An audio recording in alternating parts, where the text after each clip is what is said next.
যারা বিএনপি গুরুত্বপূর্ণ পদ পেতে চান, যারা আমার আশেপাশে থাকতে চান, যারা চেয়ারম্যানই নির্বাচন করতে চান, মেম্বারই নির্বাচন করতে চান, যারা মানে আপনি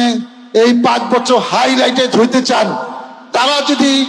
আপনি ইচ্ছামতো মাদক যারা করে সেবন করে তাদেরকে ফিরাইতে না পারেন, তারা যদি মাদকদের ধরে পুলিশের কাছে না দেন, আপনি অনেকে পদও পাবেন না, জনপ্রতিনিধি নির্বাচিত হইতে পারবেন না, আমার আশেপাশে থাকারও সুযোগ পাবেন না। কারণ আপনার এলাকায় মাদক ব্যবসা হচ্ছে, আপনি তাকে দেখছেন, আপনার হয় সাহস নাই,